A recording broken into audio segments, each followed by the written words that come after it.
ॐ भद्रं कर्णेभिः शृणुयाम देवा भद्रं पश्येमाक्षभिर्यजत्रा स्थिरैरङ्गैस्तुष्टवांसस्तनूभिः व्यशेम देवहितं यदायुः स्वस्ति न इन्द्रो वृद्धश्रवा स्वस्ति नः पूषा विश्ववेद स्वस्ति नस्तार्क्ष्यो वरिष्ठनेमि स्वस्ति नो बृहस्पतिर्दधातु। ओम शांति शांति शांति। अब तक हम लोगों ने मांडुक्य कारिका की भूमिका इत्यादि पढ़ ली। ऐसे तो कल पहला मंत्र भी पढ़ा था, पर हमने अब तक क्या समझा? हम लोगों ने ये समझा कि ये दुनिया जो है ब्रह्म की नाम रूप में से अभिव्यक्ति है। यानी हम दुनिया में रूप देखते हैं, पर रूप प्रतिक्षण प्रध्वंसी है। कोई भी रूप हो वो प्रतिक्षण प्रध्वंसी है। सूक्ष्म भी स्थूल भी सब रूप प्रतिक्षण प्रध्वंसी है। हमारा मैं जो है उसको हम कारण में कहेंगे, वो भी प्रतिक्षण बदलने वाला है। तो इसलिए ये सत्य, ये प्रति सत्य क्यों होता है? इसका एक तो कारण है कि ब्रह्म सत्य है, इसलिए ये सत्य प्रतीत होता है। परंतु ये ब्रह्म से अलग सत्य क्यों प्रतीत होता है? प्रतिक्षण परिवर्तनीय वस्तु सत्य हो ही नहीं सकती, परंतु ये सत्य क्यों प्रतीत होती है अलग से? तो इसका एक ही जवाब है कि नाम देने के कारण ये वस्तु सत्य प्रतीत होती है। इसको आचार्य ने अपने भूमिका भाष्य में कई उपनिषदों के द्वारा हमको बताया। मान लो नाम की रस्सी से बने हुए हैं ये। अब ये नाम क्या है? नाम है विभिन्न ध्वनिया। विभिन्न ध्वनिया इकट्ठे करने से ये नाम बनते हैं। अभी विभिन्न ध्वनिया क्या है? पहली मूल ध्वनि है अ, और ये अ मुंह से बाहर निकलने के पहले हमारे साउंड बॉक्स में कहीं तो भी स्पर्श होता है इसका। ये स्पर्श कठोर, मृदु, महाप्राण, अल्प प्राण, अनुनासिक। कभी पूरा स्पर्श ही नहीं होता, पास में उसके जाता है, अंतस्तव कहते हैं उसको। कभी ऊष्म कहते हैं, एक सीटी बजाने का साउंड जैसा आता है, पर है ये सारे स्पर्श। या फिर मुंह हम अलग अलग शेप बनाते हैं तो उससे स्वर निकलते हैं। अब अगर हमारी इच्छा हो कि ये सारे जगह स्पर्श करके ये वाणी निकले, तो उसका एक ही उच्चारण होगा, वो होगा ऊ, रोलिंग साउंड। यद्यपि दिखने को ये विचित्र लगता है कि ख ख इत्यादि व्यंजन ये ऊ नाम के स्वर में कैसे आ गए, ऐसा बाहरी विचार करने पर लगता है। परंतु ये सारी चीजें अगर स्पर्श से ही बनी है, तो फिर संपूर्ण मुख साउंड बॉक्स में स्पर्श करते हुए जाए, ऐसा देखोगे तो ये जो रोलिंग साउंड कर रहे थे, लुढ़कता हुआ जो साउंड बाहर आ रहा है ध्वनि, वो ऊ ही है। और ध्वनि की प्रक्रिया जहाँ खत्म होती है वो साउंड है। इसलिए अ, उ और मिल करके ओम बनता है। और ये ओम यानी सारी दुनिया की सारी चीजों का नाम हो गया ये इकट्ठा। अब ये क्या हुआ कि सारी दुनिया की सारी चीजों का इकट्ठा नाम तो हो गया, पर इसमें हमको ये तत्व भी मिल रहा है साथ ही साथ कि ये जो ओम है, यानी जो ध्वनि है, उसी के कारण ये वस्तु सत्य प्रतीत हो रही है। अपने में अलग से सत्य नहीं है, ये ब्रह्म रूप में ही सत्य है। ऐसा होते हुए भी इस नाम के द्वारा ही ये सत्य प्रतीत हो रही है। ये भी ओम हमको साथ साथ अपने आप ही सिखा देता है। इसलिए ओम ही ये सब कुछ है। यानी यह सब कुछ तो नाम रूपात्मक है। शारदा देवी ने कहा कि दुनिया क्या है? खाली आवाज, खाली आवाज, फांका आवाज, यानी खाली आवाज। आवाज है खाली ही होता है, किंतु आवाज को खाली पने को अधिक बल देने के लिए माने कहा खाली आवाज। तो इसलिए ये दुनिया है। अब इसको हमको ग्रहण करना है। यही मंत्र का तात्पर्य है। मैं पहला मंत्र दोबारा पढ़ के शुरू करता हूँ। ओम इति,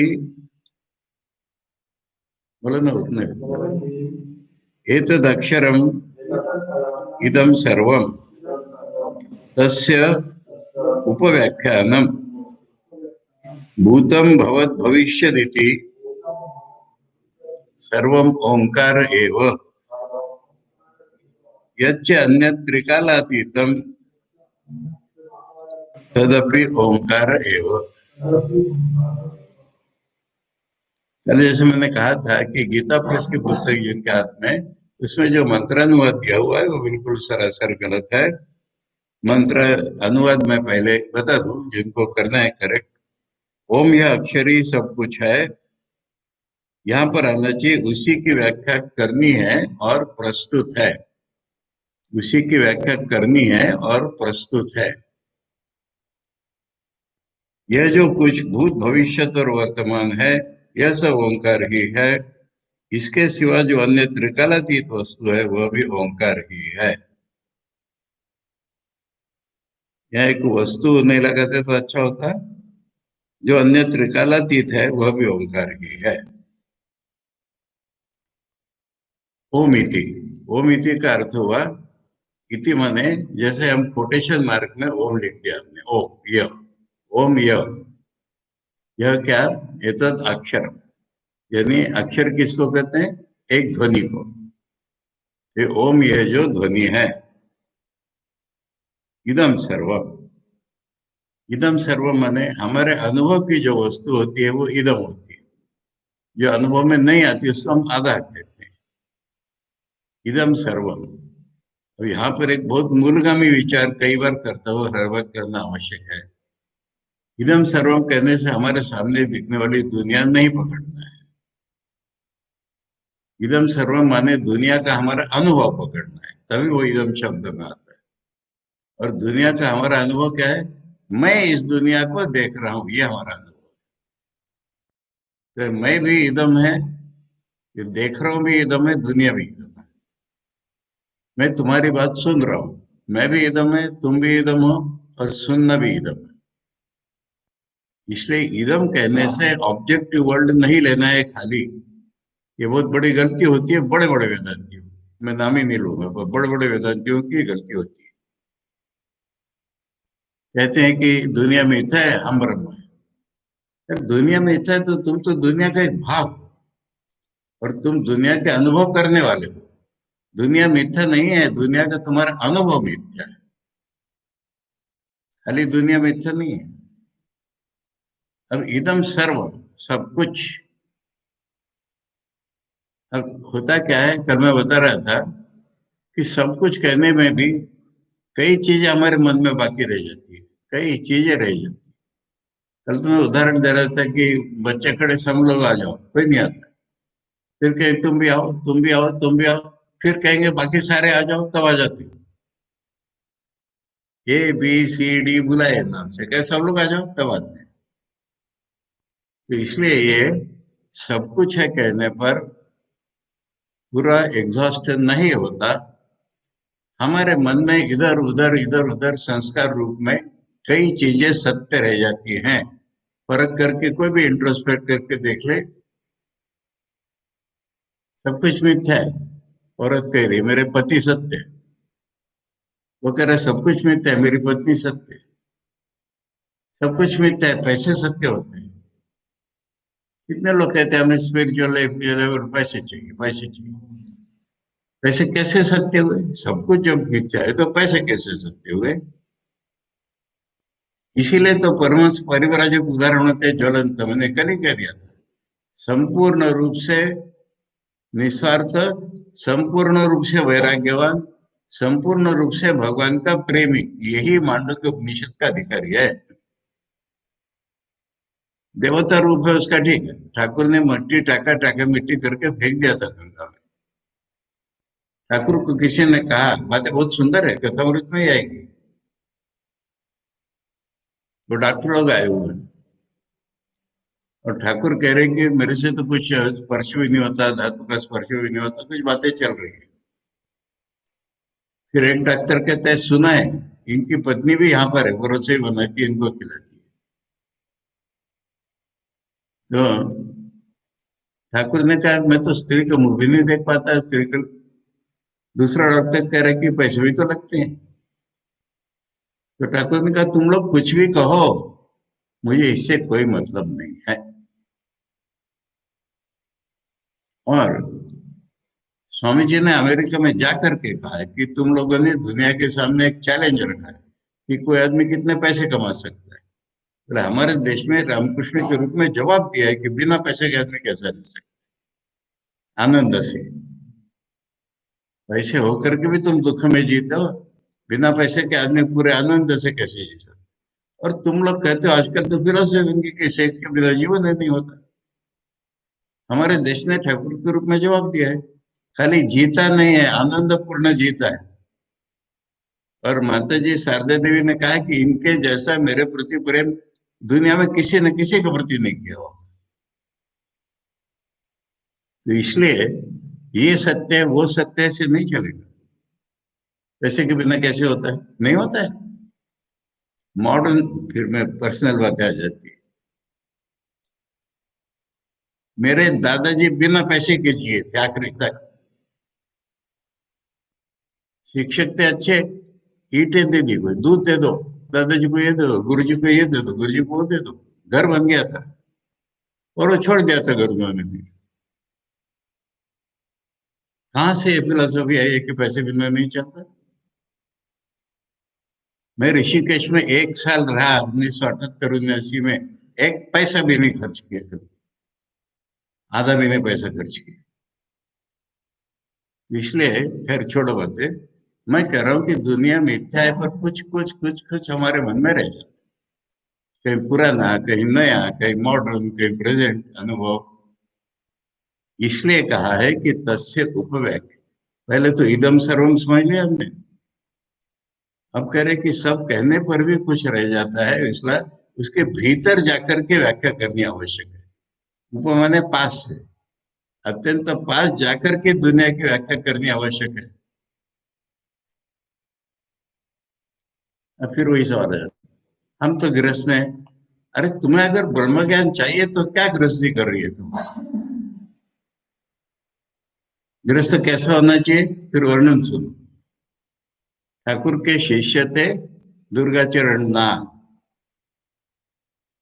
घर में लकड़ियां नहीं है रसोई बनाने के लिए। कोई गेस्ट आया, वो छत की लकड़ी काट रहे हैं रसोई बनाने के लिए। हम गृहस्थ हैं क्या ऐसे। तो इसमें गृहस्थ सन्यासी बाल बच्चा बूढ़ा के सवाल ही नहीं आ रहा।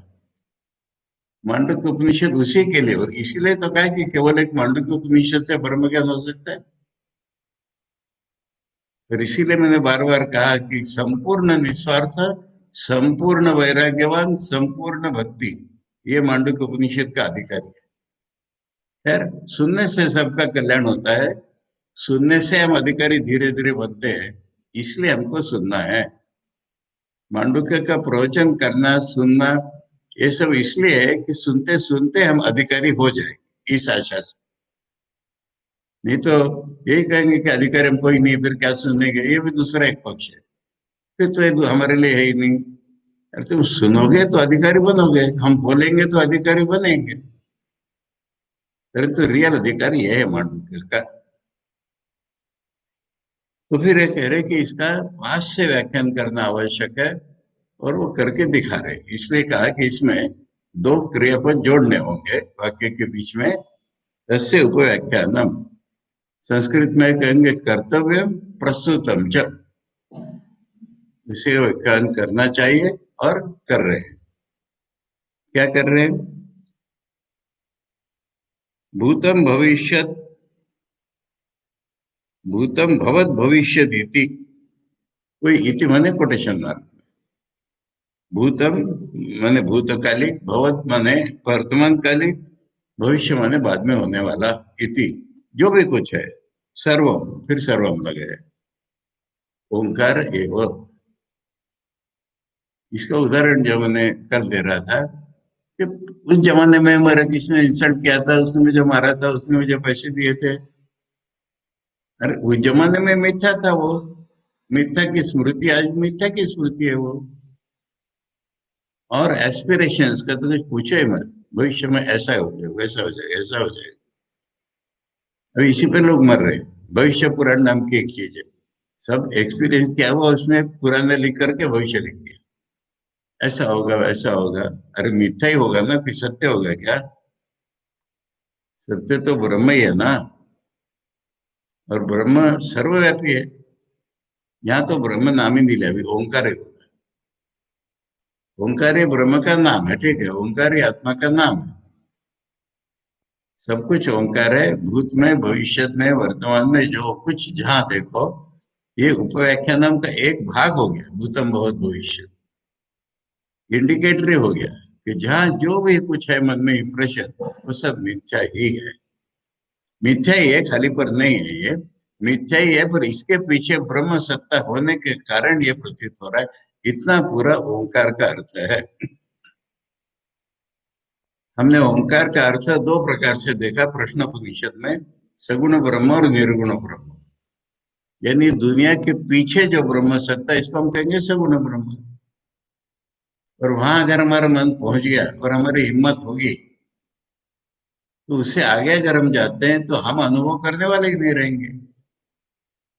दुनिया के आधार क्या है? दुनिया ही नहीं रहेगी तो किसका आधार क्या है? वो निर्गुण ब्रह्म है। इसलिए ओंकार का अर्थ सगुण या निर्गुण ब्रह्म है। कैसा? जो इस दुनिया के मिथ्यात्व के बाद हमारे मन में आ रहा है। अगले मंत्र में बताएंगे, इंपॉर्टेंट चीज बताएंगे। अभी एक ऐसा सर्वातीत का ही वर्णन चल रहा है। अगला मंत्र थोड़ा एंटिसिपेटरी है, बता दू। आचार्य कह रहे हैं कि ब्रह्म तुम्हारे मिथ्यात्व पर डिपेंड नहीं करता। तुम्हें ब्रह्म का अनुभव नहीं आ रहा है, इसलिए तुम निगेट कर रहे हो। ये दोनों ओर से बोलना पड़ेगा, ये दुनिया ब्रह्म ही है बोलना पड़ेगा, तब पूरा ज्ञान होगा। इसमें एक स्टेप ज्ञान की, दो स्टेप बोली जा रही है। ये दुनिया मिथ्या है, इसके पीछे ब्रह्म सत्ता है, इसलिए ये सत्य प्रतीत हो रही है। अगले मंत्र बोलेंगे अरे ब्रह्म ही तो ये दुनिया है, अब पूरा हुआ सत्य, नहीं तो अधूरा रहेगा। खैर आएंगे वहां पर हम। अब एक चीज ऐसी है कि जो हमको कांस्टेंट लगती है, जिसको गीता में भगवान ने अक्षर पुरुष बोला। अब इसको दोनों तरफ से गिन सकते हो। भगवान की तरफ से एक शक्ति है उनकी, जिससे दुनिया आती है जाती है, फिर आती है जाती है। हमारी तरफ से देखो, हम है ना, ये सब बदलता जा रहा है, किंतु हम इसके भीतर में कुछ है, a subject in connection with objects. इसलिए बोला है कि यच्च अन्य, इससे अलग, त्रिकालातीतम लगता है हमको। त्रिकाल माने वही वर्तमान भूत भविष्य बोला था। इन तीनों कालों के परे, माने इन तीनों कालों का जिस पे प्रभाव नहीं होता, ऐसा। तो इसके दो अर्थ बनते हैं, हाँ। त्रिकालातीतम हमको जो लगता है वो भी ओंकार ही है, और दूसरा अर्थ वह त्रिकालातीत ब्रह्म ओंकार है। ओंकार ही उसका नाम है। तो यहाँ पर जो है त्रिकालातीत जो है वो भी ओंकार ही है। यानी हमको परमानेंट लगने वाली जो भी कुछ वस्तु है, वो भी ओंकार ही है। यानी मिथ्या है, उसके पीछे ब्रह्म सत्ता है। देखें आचार्य क्या कहना चाह रहे हैं। ओम इति एतद अक्षरम इदम सर्वम इति। इति माने ये मंत्र प्रतीक उन्होंने भाष्य करने के लिए लिया। यद इदम अर्थ जातम अविधेय भूतम।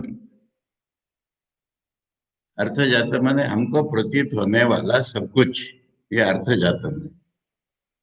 शब्द का अर्थ होता है, यानी हमको प्रतीत होने वाला जो कुछ है, अविधेय भूतम, यानी जिसका नाम होता है वो अविधेय। हम अपनी भाषा में कहते हैं नाम और नामी। तो नामी जो है, जिसका ये नाम होता है, वह जो है तस्य अभिधान अव्यतिरेका, वो नाम छोड़ करके कुछ है ही नहीं।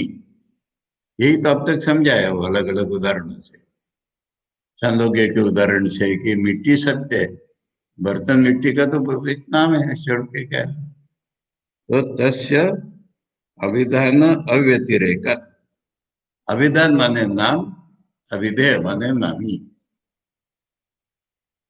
अभिधान अव्यतिरेक, वो तो नाम छोड़ करके कुछ है ही नहीं है। अब हमने नाम पकड़े, अभिधान से ओंकार व्यतिरेक, ये हम लोगों ने अब तक समझा कि नाम जितने हो तो ओंकार से अलग है नहीं कोई, क्योंकि अ उ और उम में सारे ध्वनि इंक्लूड हो गए। तो नाम जितने हैं वो ओंकार से अलग है नहीं। ओं ओंकारात, ऐसा होने के कारण ओंकार एवं इदम सर्वम, तो फिर सब कुछ ओम हो गया ना। जो सब कुछ है वो नामों के अतिरिक्त नहीं है, नाम ओंकार के अतिरिक्त नहीं है, इसलिए सब कुछ जो है वो ओंकार ही है। इसका अर्थ क्या हुआ कि जो कुछ है वो मिथ्या है, उसके पीछे ब्रह्म सत्ता है। परम च ब्रह्म, यहाँ पर आचार्य ने जोड़ा है ये, मैंने इम्प्लीकेशन से हम जो कह रहे हैं ना, दो अर्थ हो रहे इसके, ये मिथ्या है, इसके पीछे ब्रह्म सत्ता है, उसको बता रहे हैं। परम च ब्रह्म अभिधान अभिधेय उपाय पूर्वकम एवं गम्यते इति होकर है। पर ब्रह्म को कैसे जानेंगे? नाम के द्वारा ही तो जान पाएंगे। नाम के बिना हम किसी भी चीज को कहाँ जानते हैं? ये अमुक है, नाम दिया तभी तो जाने। ये कंप्यूटर है, ये टेबल है, नाम के बिना कहाँ कुछ जानते हैं? हमारे मन में जितनी कल्पनाएं उठती है या हमारे जितना अनुभव है, इन नाम से संयुक्त है कि नहीं, देखो। तो हम परब्रह्म को कैसे जानने वाले हैं? नाम और नामी, ये प्रक्रिया से जानने वाले हैं। ये हमारा उपाय होने वाला है। और नाम ही वो है, वही नाम है। ऐसा करने से दोनों चले जाएंगे, हमारे मन में ब्रह्म रह जाएगा, ब्रह्म शब्द नहीं रहेगा। ब्रह्म शब्द भी एक नाम है, ओंकार भी नाम है, और वही नाम वही नामी, जो नामी वही नाम। ऐसा करने से दोनों मिथ्या रूप में पड़ जाएंगे और हमें जो सत्य वस्तु है वही हमारे मन में रहेगी। ये ब्रह्म को जानने का उपाय है। परम च ब्रह्म अभिधान अभिधेय उपाय पूर्वकम एवं गम्यते। ये नाम और नामी ही उपाय है पर ब्रह्म को जानने का, इसलिए वो भी ओंकार ही है।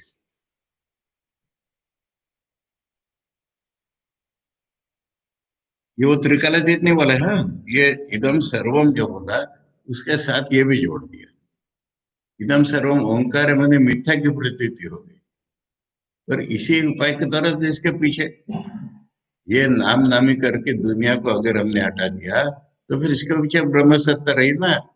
तो ब्रह्म सत्ता को तो हम ऐसे ही तो जानने वाले हैं कि दुनिया सब नाम है खाली।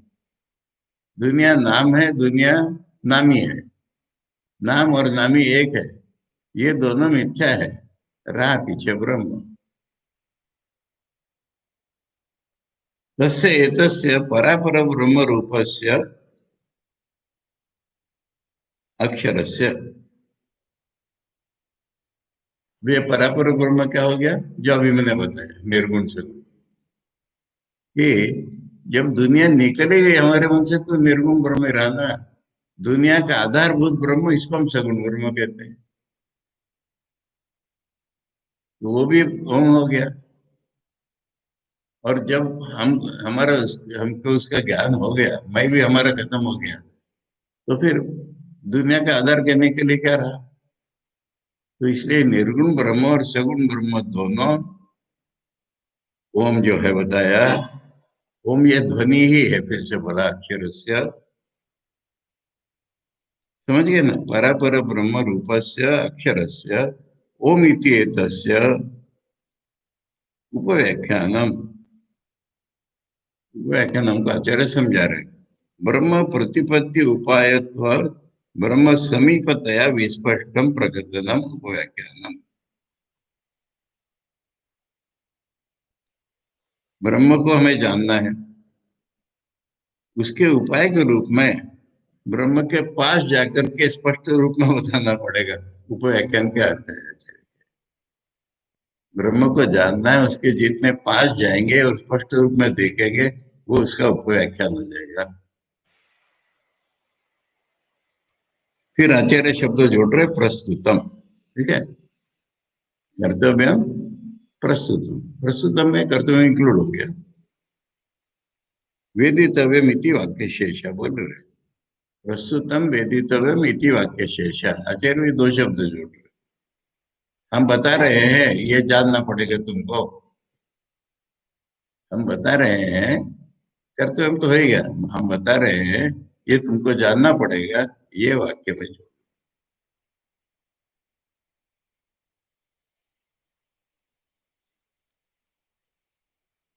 मैंने दो बताए थे, पर आचार्य ने भी दो बताए, हमसे काफी आगे चले गए वो।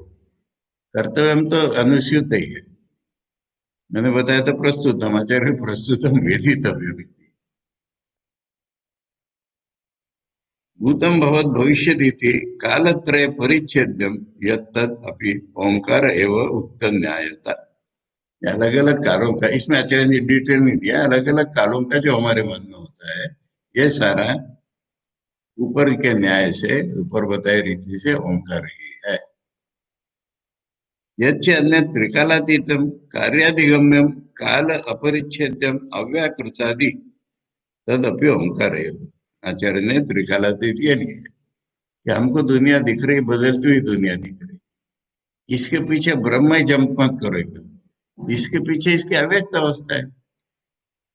अव्यक्त से ये आता है, ये गड़प हो जाता है अव्यक्त में।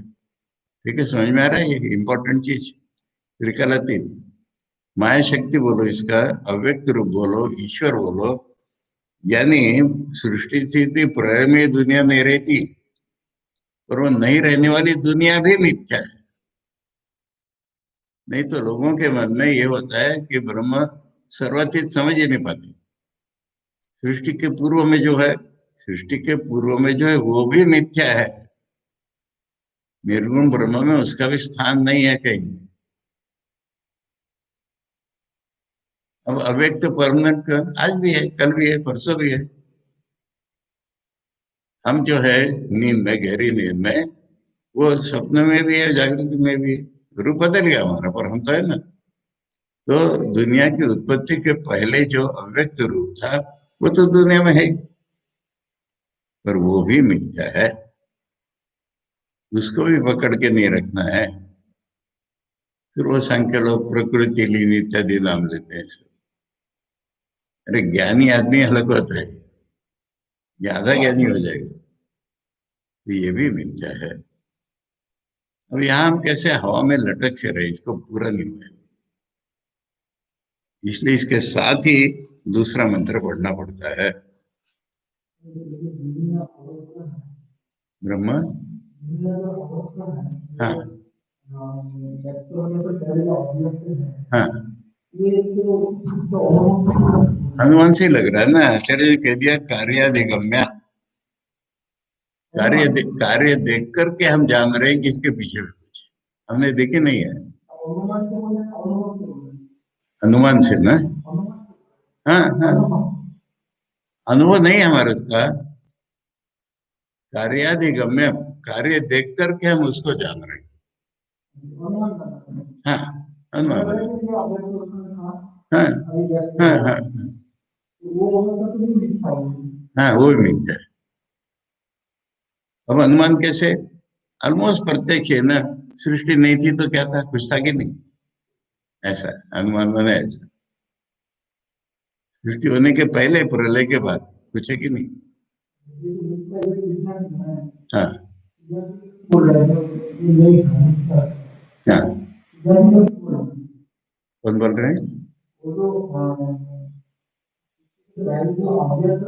हाँ, एक पक्ष का नहीं, सृष्टि के पहले अव्यक्त है ना, फिर व्यक्त हुआ कहाँ से, ये सवाल ही रह जाएगा ना। वो भी मिथ्या है, वही कह रहा हूं मैं। समझ में आएगा तुम्हारे? ब्रह्म से दुनिया आई है? आई नहीं है। अव्यक्त व्यक्त हो गया, ये दुनिया का आना है। पर वो अव्यक्त सत्य नहीं है, फिर तो ब्रह्म सगुण हो गया, फिर तो वैष्णव की लीला हो गई। निर्गुण ब्रह्म में कहाँ है, कोई अव्यक्त है क्या? नाम और रूप बीजभूत है, नाम और रूप प्रकट हो गए, ये तो अव्यक्त से व्यक्त होना हुआ। निर्गुण ब्रह्म में है ही नहीं कुछ। मैं नहीं, तुम नहीं, मेरा बीज भी नहीं। ये बीज अवस्था जो है ना, इसको क्या है, त्रिकालातीत। तो बीज अवस्था तो अनुमानित है ही, जब दुनिया देख रहे तो पीछे बीज अवस्था है, परंतु इस फॉर्मूला में वो भी मिथ्या है, खाली व्यक्त मिथ्या नहीं है, अरे ग्रहण हो रहे। नहीं तो लोग कहते व्यक्त ये मिथ्या है, अव्यक्त सच है, नहीं ऐसा। उसी का ये रूप है।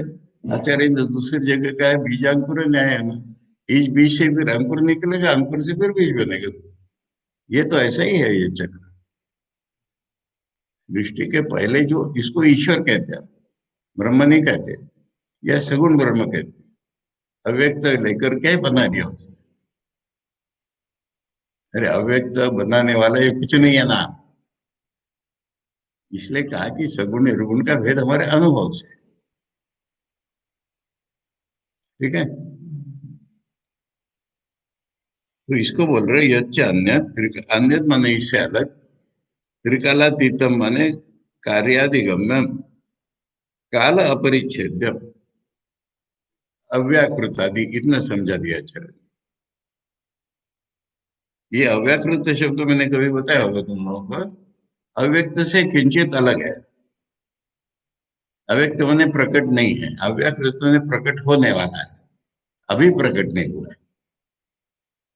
इसमें ये सेंस मिल जाता है कि वहीं से तो प्रकट होगा ना।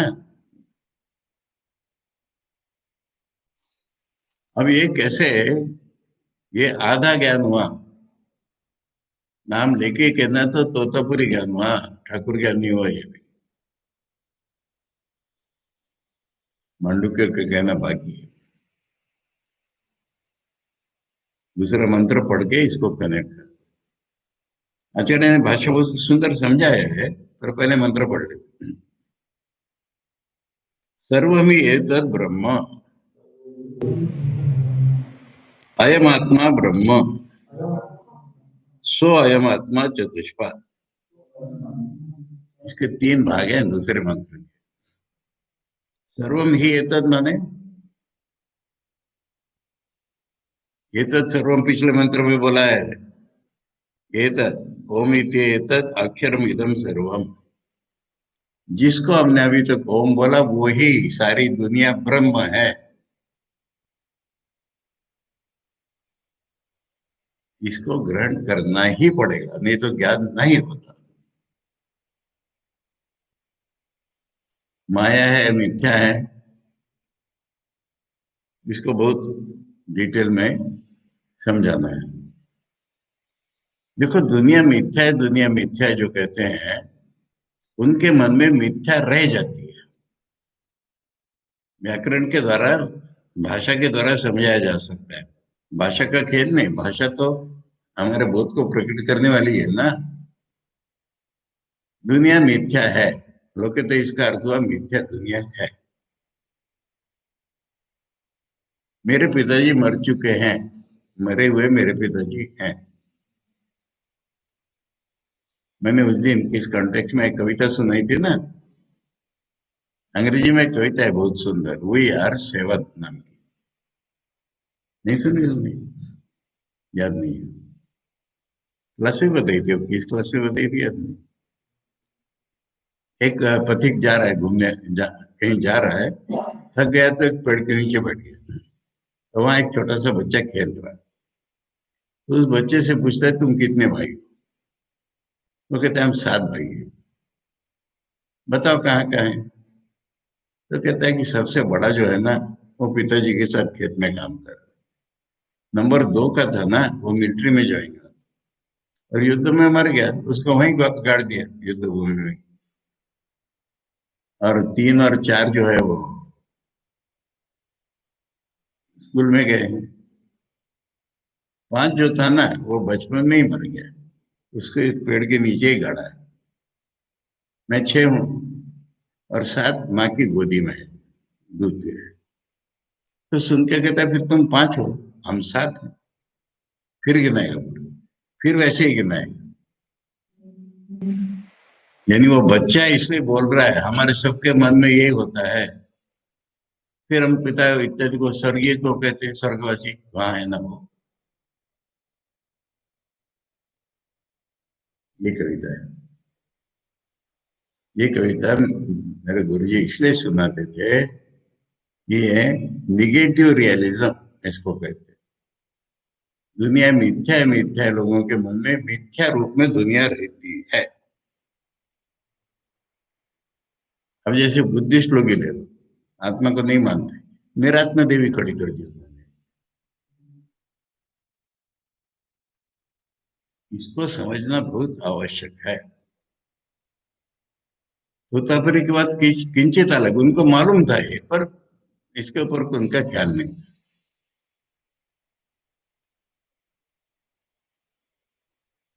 तो ये ज्ञान पूरा ही नहीं हुआ। इसमें और एक तरह से बताऊं, ठाकुर ने जो कहा कि शुद्ध भक्ति और शुद्ध ज्ञान है, ये ज्ञान अशुद्ध है। यहाँ पर भक्ति को स्थान ही नहीं है। इसलिए मांडुक्य उपनिषद नहीं मानता पूरा ज्ञान हुआ, पर एक मंत्र में इतना बहुत है। इसलिए दूसरा मंत्र बताया उसके, कि जिस सबको हमने अभी ओम बताया वो सब ब्रह्म है। नहीं तो ये मिथ्या और ब्रह्म सत्य। कितने ही लोग विवर्त है कहते हैं। विवर्त है माने ब्रह्म बदला नहीं है, ठीक है माना। ये दुनिया मिथ्या है माना, ये मिथ्या दुनिया किसने बताई बताओ? ये किसका रूप है बताओ? ये हमारे आइडिया नहीं है। वो बुद्धों का विज्ञानवाद हो जाता है, निहिलिज्म शून्यवाद हो जाता है। उसको कहते हैं सब्जेक्टिव सुपर इम्पोजिशन। यानी हमने बना दिया, हमने बना दिया।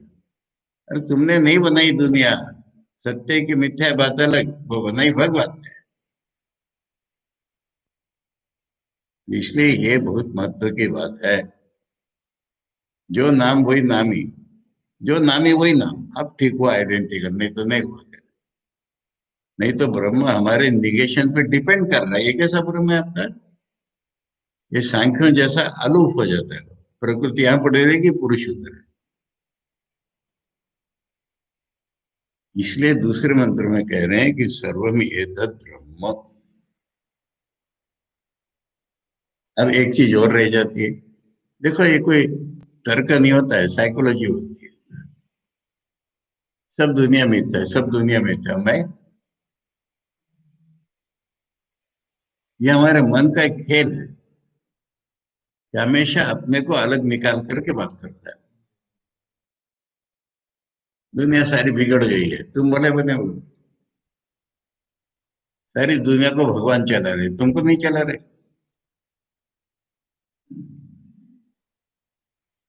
मुझे एक प्रसंग याद आ रहा है।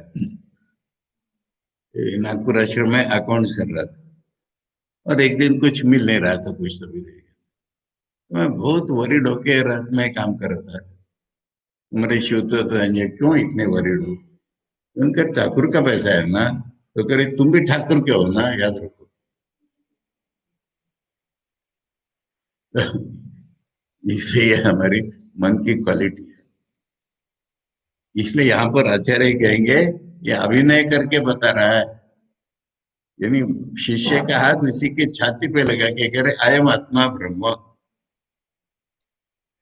सब कुछ ब्रह्म है, ये आत्मा तेरी ना, ये भी ब्रह्म है। तब ज्ञान पूरा हुआ। यानी ज्ञान का डिस्क्रिप्शन चार वाक्यों में हुआ। हमें तीन वाक्य मिले, क्योंकि एक वाक्य में दो अर्थ हो गए। ये दुनिया मिथ्या है, इसके पीछे ब्रह्म सत्ता है, इतना ओम से ही बता दिया। फिर दूसरा वाक्य हुआ, वो ब्रह्म ही सब कुछ है, तुम जो हो ना वो भी ब्रह्म ही है। अब पूरा हो गया। अब बताने वाले का तो हो गया पूरा। अब हमने ग्रहण किया, इसको ग्रहण किया मैंने ध्यान कर रहे हैं हम इसका। अब ऐसा मत समझो कि कल हमको ब्रह्म मिल गया। प्रैक्टिकल लाइफ में बता रहे हैं, सो एवात्मा चतुष्पाद, 4 स्टेप्स लेनी पड़ेंगी बेटे। आत्मा के 4 पैर हैं, मतलब पैर माने गाय के 4 पैर ऐसे नहीं आते हैं। 4 भाग हैं, 3 स्टेप्स, एक छत। छत पे पहुंचना है तो 3 स्टेप्स लेकर के छत पे पहुंच, इसलिए तो मांडू के नाम है। मेंढक जैसी 3 छलांग, चौथी छलांग लोगे तब पहुंचो। ये यहीं पर बोल दिया, नहीं तो फिर आधा रह जाता है ज्ञान। अब 2 मंत्र मिलकर के ज्ञान पूरा हो गया। पूरा हो गया पर वो चतुष्पाद बताना पड़ेगा, अपने आप इसमें से निकलेगा। देखो आचार्य क्या कह रहे हैं। इतना इंपॉर्टेंट है ये आचार्य भाष्य। आचार्य को खाली सर्वातीत सर्वातीत मायावादी कहते हैं। समझो ना आचार्य क्या कह रहे हैं। अभिधान अभिदयोर एकत्व अपि, नाम और नामी अभेद होने पर भी अभिधान प्राधान्य निर्देशक कृता। इसका स्पिरिचुअल अर्थ समझना है। हाँ? नाम के प्राधान्य से अभी तक बताए, नाम के प्राधान्य से बताए मैंने मिथ्या बताया, ये अर्थ हो रहा है ना। नाम और नामी अभेद है, पर अभी तक नाम के प्रधानता से बताया पहले मंत्र में। यानी ये सब ओम है ये बताया, मिथ्या बताया। ओम इत्येतत् अक्षरम इदम सर्वम इत्यादि, ये मैंने नाम के आधार पर क्या बताया कि ये सब कुछ ओम है। अभिधान प्राधान्य निर्दिष्ट से पुनः अभिधेय प्राधान्य निर्देशो अभिधान अभिधेय और एकत्व प्रतिपत्ति अर्थ। नाम और नामी आइडेंटिकल अगर समझना है तो नाम ही नामी है, नामी ही नाम है। अब आइडेंटिकल हुआ, नामी नामी है बोलोगे तो नाम पर डिपेंडेंट हो रहा है नामी का एग्जिस्टेंस। नामी ही नाम है, अब किसको कौन डिपेंड क्या होगा, बोले दोनों ही चले जाएंगे, सत्य रह जाएगा तुम्हारे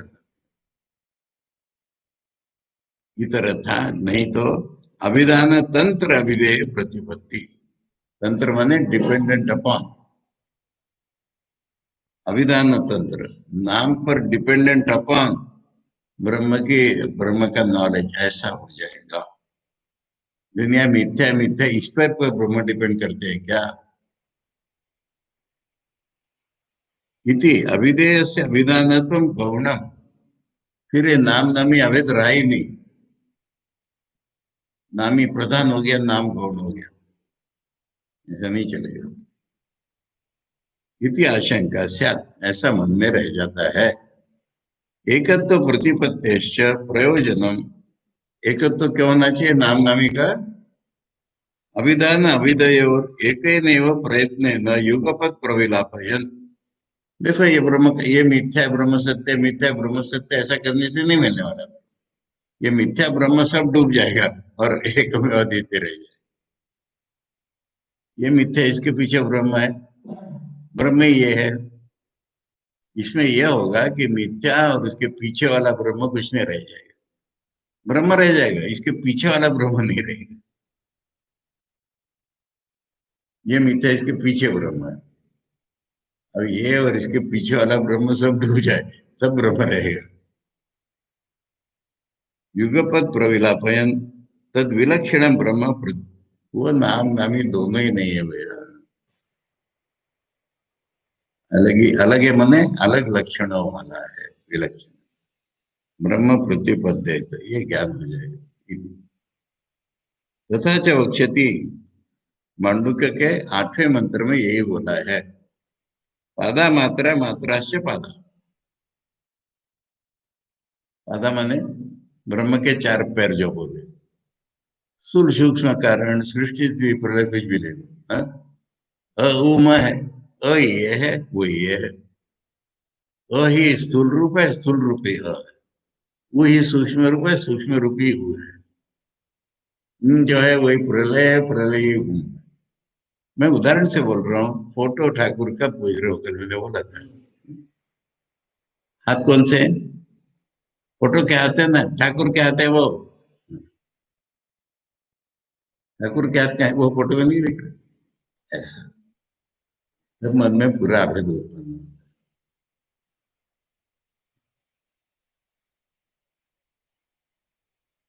इति तदाह, उसको इस दूसरे मंत्र ने बोला, सर्वम एतद् ब्रह्म इति, सर्वम यद उत्तम ओंकार मात्रमिति तद एतद् ब्रह्म। आचार्य याद दिला रहे कि सर्वम जिसके बारे में ओंकार है खाली बोला था वही ब्रह्म है। सत्य ब्रह्म परोक्ष अभिहितम।